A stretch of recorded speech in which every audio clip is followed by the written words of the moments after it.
आज की इस वीडियो में कंडीशनल सेंटेंसेस के अंतर्गत यानी शर्त वाले वाक्यों के अंतर्गत ऐसे वाक्यों का अध्ययन करेंगे, ऐसे वाक्यों के बारे में चर्चा करेंगे जिनमें पीसी क्लास पहले आता है और एससी पहले आता है। यानी प्रिंसिपल क्लास पहले लिखा जाता है, जो पीसी है प्रिंसिपल क्लास है वो पहले लिखते हैं, और जो सब ऑर्डिनेटिंग क्लास है उसको बाद में लिखते हैं, और इन केस को बीच में लिखते हैं। और इन केस का अर्थ होता है यदि। इन केस का अर्थ क्या होता है? यदि होता है, यानी इन केस की मीनिंग होती है यदि। अब जैसा कि प्रिंसिपल क्लास यानी पीसी पहले आएगा, और फिर सब ऑर्डिनेटिंग क्लास जो आश्रित उपवाक्य है, हम इसको आश्रित कहते हैं, आश्रित उपवाक्य। यह जो आश्रित उपवाक्य है यह इन केस के बाद आता है। और फिर यहाँ प्रिंसिपल क्लास है जिसको हम प्रधान उपवाक्य कहते हैं। यह जो है प्रधान उपवाक्य है। तो प्रधान उपवाक्य यानी प्रिंसिपल क्लास पहले आए और इन केस हम बीच में रखते हैं, और सब ऑर्डिनेटिंग क्लास जो आश्रित उपवाक्य है उसको बाद में रखते हैं। तो इस तरह के वाक्यों में जो है हम कैसे इनका जो है स्ट्रक्चर का यूज करके और किस तरह से इनकी इंग्लिश बनाते हैं, इसको हम क्रम से एक एक करके देखते हैं। जो इस तरह के आश्रित उपवाक्य हैं उनको हम कैसे बनाएंगे, तो पहले एक एक उदाहरणों के माध्यम से इसको समझते हैं।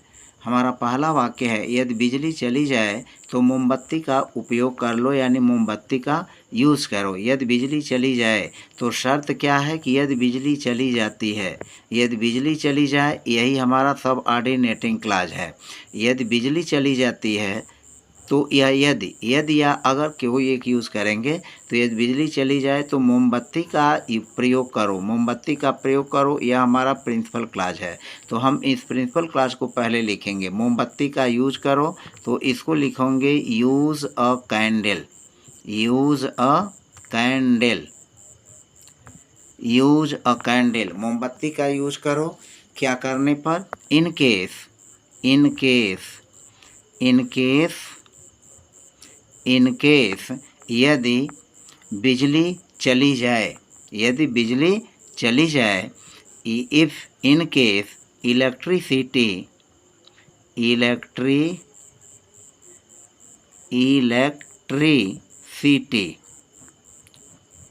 इलेक्ट्रिसिटी फेल्स, यदि बिजली चली जाए। Use a candle in case electricity fails, बिजली का उपयोग, मोमबत्ती का उपयोग करो, यह प्रिंसिपल क्लॉज हुआ जो किसी पर निर्भर नहीं है, इसका अर्थ स्वतंत्र होता है।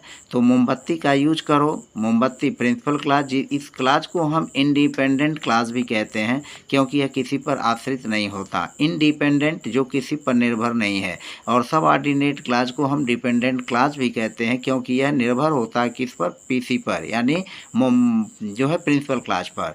तो use a candle in case electricity fails, यदि बिजली चली जाए तो मोमबत्ती का उपयोग करो। दूसरा वाक्य है क्या? अगर वर्षा हो तो छाता ले लो।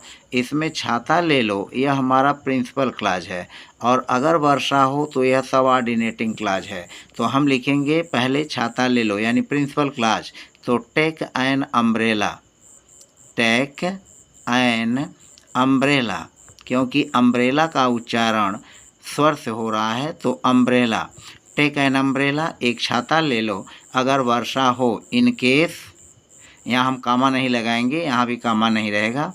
इन case, in case it rains, in case it rains, यदि वर्षा हो, यानी यदि वर्षा होती है, यह प्रेजेंट इंडेफिनिट में है। अगर वर्षा होती है या वर्षा हो तो इन केस इट रेन्स, अगर वर्षा होती है तो छाता ले लो। तो take an umbrella in case it rains, हम इस वाक्य को चेंज करके भी लिख सकते हैं। अगर इन केस इट रेन्स लिखते हैं तो हम ऐसे लिखेंगे, in case it rains, in case it rains, यदि वर्षा होती है तब यहाँ कामा लगेगा, तब हम लिखेंगे टेक एन अम्ब्रेला, यह बाद में हो जाएगा take an umbrella, take an umbrella. तो in case it rains take an umbrella, यदि वर्षा होती हो तो एक छाता ले लेना। अगला वाक्य है यदि बीमार पड़ जाते हो तो यह दवा खा लेना। तो यह दवा खा लेना, इसके लिए हम लिखेंगे take this medicine. Take this medicine, यह दवा खा लेना। Take this medicine. Take this medicine, यह दवा खा लेना। टेक दिस मेडिसिन, यह दवा खा लेना। कब? यदि बीमार पड़ जाते हो। तो यहाँ लिखेंगे इन केस, यहाँ कामा नहीं लगाएंगे। Take this medicine in case, in case यदि बीमार पड़ जाते हो, यानी कौन? तुम। तो इफ़ यू फॉल इल, यदि बीमार पड़ जाते हो। तो if you fall ill, take this medicine in case you fall ill, यदि तुम्हार बीमार पड़ जाते हो, यानी जब तुम बीमार पड़ते हो। यह प्रेजेंट इंडेफिनिट का है, तो if in case you fall ill हो जाएगा। अगला चलते हैं, फोर्थ सेंटेंस है यदि मेरी ज़रूरत पड़े तो मुझे तार भेजो। अब मुझे तार भेजो, इसके लिए लिखेंगे सेंड मी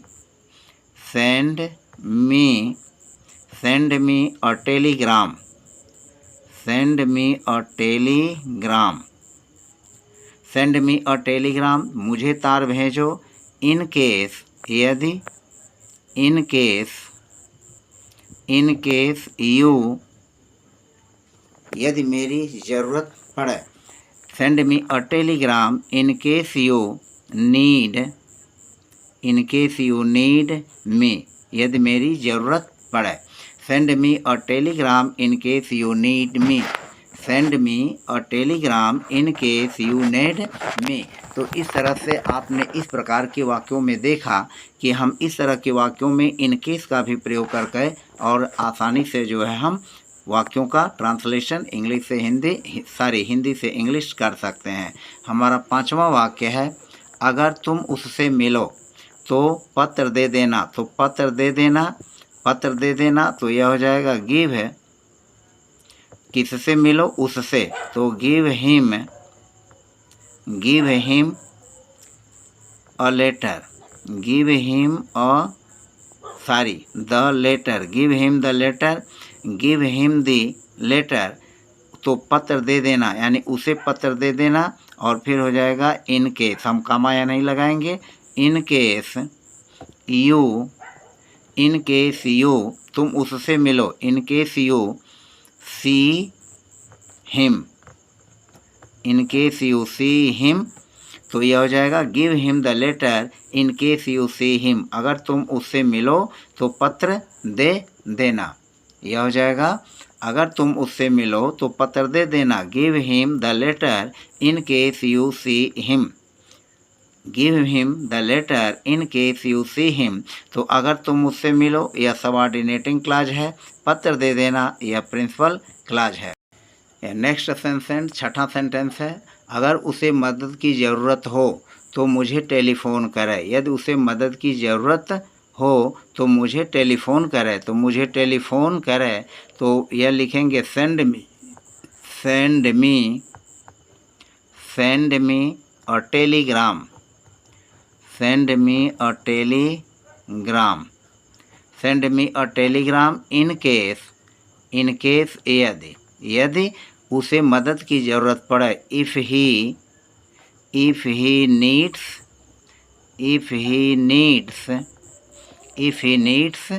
हेल्प,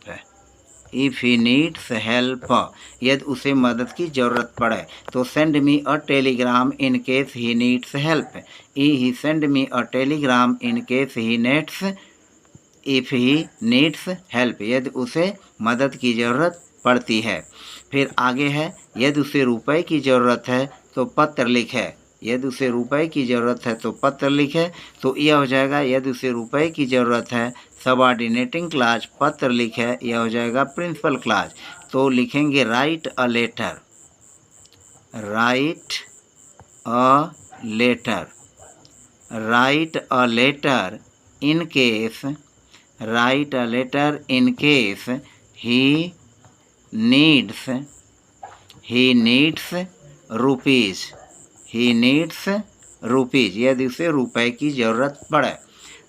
8वां वाक्य है, अगर तुम बहुत थक जाओ तो यह गोली ले लेना। तो take this pill, take this pill, यह गोली ले लेना। Take this pill